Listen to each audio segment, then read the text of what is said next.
This video is brought to you by HeyBoxing.com. Want to get paid for promoting boxing-related content on your Instagram?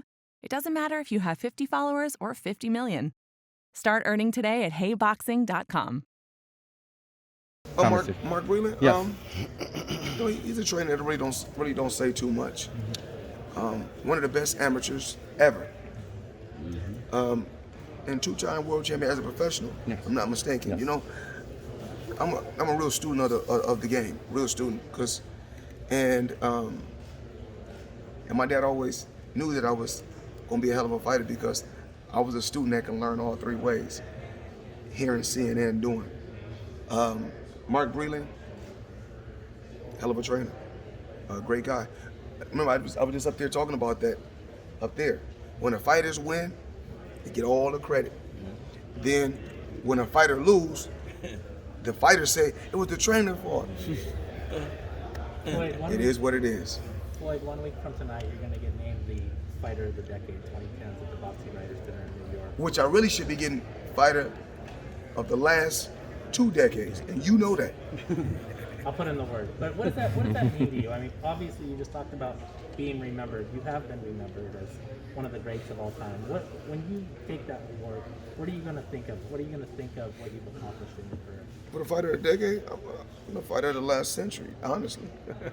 and it's a reason why I'm the best fighter of the last 100 years. The credentials show it.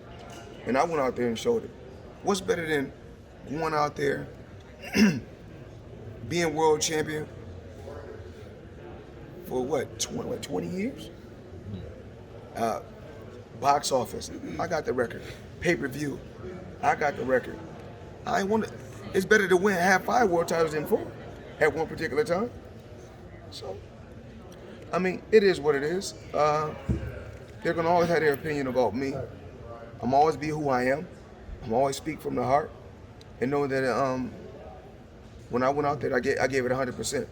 Whether I was 100% when I went in there or not, I always gave it 100%. Well, you just got done talking about it. A lot of these guys, including yourself, had to scratch and claw for that recognition. The fact that you finally got it at the highest level, does you take a big measure of satisfaction? The best thing about my career was the bronze medal. Best thing. Because? Made me work harder. I know I won, but I didn't want to leave no doubt. And you see, all throughout my career, they've been trying to cut my throat. I fight Canelo, what they call it a majority decision. Yeah. I fight Canelo. Some judge had it a draw. I fight Oscar. Somebody had it a split. Come on, man.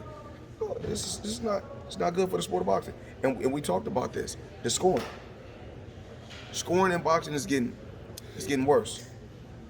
I don't like it. And I went to the WBC convention because whether I want to or not, you guys may say this, but I'm still a face of boxing. And I'm going to go up, I went there to speak up for all fighters. I didn't go just to speak for black fighters. I went there to speak for all fighters and have all fighters back and say, these guys need to be treated fair.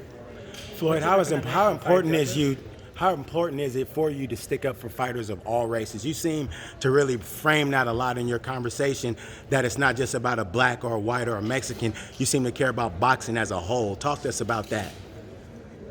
I mean, of course, because I have fighters from all walks of life. And you know what's so crazy that I laugh at every day? When sometimes they write these stories, they say, Mayweather Promotions, only fighter they got is Tank. If y'all think that, if y'all believe that, y'all can believe whatever y'all want to believe. Meaning that a fighter can't say, I'm doing business with Al Haymon, but I'm not doing business with Floyd Mayweather. Or I'm doing business with Floyd Mayweather, and I'm not doing business with Al Haymon. That PBC could be Pretty Boys champion. But we don't really want to tell y'all that. But, you know, Floyd, it is what it is. Why did you sign Gervonta Davis in the first place? What did you see in him, and how did you know back then that he would be where he is today? He talked about this. He talked about the Adrian Broner story. Actually, when he came to the gym, and it was a day before Adrian Broner was fighting Sean Porter. Right after the weigh-in, we went over to the gym because he wanted to see Tank box Devin Haney. You know, Devin Haney was in good shape. Tank wasn't in good shape, but they worked. And it was some crazy work. And just with him and Devin working, it was crazy entertaining work at that particular time. So I said, you know what? I like this kid. Thank you so much for watching this video, and make sure to subscribe for more videos of your favorite fighters over here on Fight Up TV, and give us a follow online as well at Fight Up TV on Twitter and on Instagram. We appreciate it, guys.